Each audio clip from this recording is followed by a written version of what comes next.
Hello namaste welcome back to my YouTube channel వేసీ Paradise. I am Gajavalli Sai Sahiti. ఈరోజు Christmas season రెసిపీస్లో భాగంగా grape Gems Christmas బల్బ్స్గా ఎలా చేసుకోవాలో చూపించబోతున్నాను. రెసిపీ ప్రాసెస్ చూసే ముందు క్రిస్మస్ బల్బ్స్ స్పెషాలిటీ తెలుసుకోవాలి కదా. జీసస్ క్రైస్ట్ అనేది లైట్ లాంటిది అని రిప్రజెంట్ చేయడానికి క్రిస్మస్ ట్రీని బల్బ్స్తో డెకరేట్ చేస్తారు. మన లైఫ్లో ఎలాంటి డిఫికల్టీస్ రాకుండా లైఫ్ లాంగ్ హ్యాపీగా లైట్ లాగా బ్రైట్గా ఉండాలని సింబాలిక్గా బల్బ్స్ తోటి డెకరేట్ చేస్తూ ఉంటారు. Let's begin the recipe process.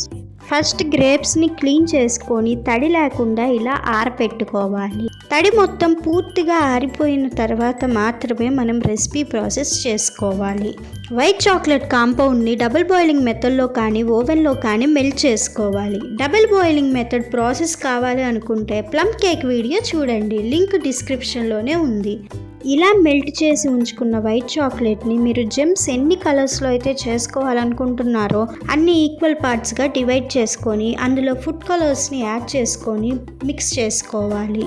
Fruits తినని వారికి ఇలా చేసి పెడితే ఈజీగా తినేస్తారు, కానీ ఫుడ్ కలర్స్ అంత హెల్దీ అని అయితే నేను చెప్పను. వీటి ప్లేస్లో మీరు న్యాచురల్ ఫుడ్ కలర్స్ని యాడ్ చేసుకోండి.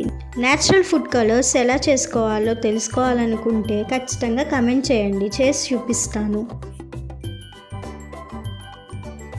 కలర్స్ మిక్స్ చేసి ఉంచుకున్న చాక్లెట్లో ఒక్కొక్క గ్రేప్ని ఇలా డిప్ చేస్తూ బయటికి తీసిన తర్వాత ఒక సైడ్ డార్క్ చాకో చిప్ని ఇలా స్టిక్ చేసుకొని పక్కన పెట్టుకోవాలి.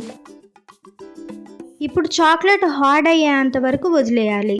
మీకు ఫాస్ట్గా కావాలి అనుకుంటే ఫ్రిడ్జ్లో ఒక 10 minutes పెట్టుకుంటే చాక్లెట్ హార్డ్ అయిపోతుంది. ఇప్పుడు మనం మిల్క్ చాక్లెట్ని ఇలా మెల్ట్ చేసుకోవాలి.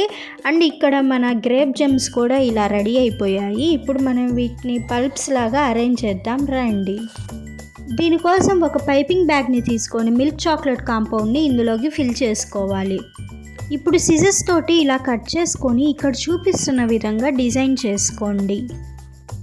మీరు గ్రేప్స్ని చాక్లెట్లో డిప్ చేసుకొని పక్కన పెట్టుకునేటప్పుడు ఇలా డిజైన్ చేసుకునేటప్పుడు బటర్ పేపర్ని యూస్ చేసుకోండి. బటర్ పేపర్ యూస్ చేయటం వల్ల చాక్లెట్ ఎక్కడ స్టిక్ అవ్వకుండా ఈజీగా బయటికి రిమూవ్ చేయవచ్చు. అండ్ ఫైనల్లీ మన గ్రేప్ జెమ్స్ బల్బ్స్ లాగా ఇలా రెడీ అయిపోయాయి. రెసిపీ నచ్చిందా? అయితే వెంటనే ట్రై చేసి చూడండి. Don't forget to share and like. Stay tuned for more interesting recipes.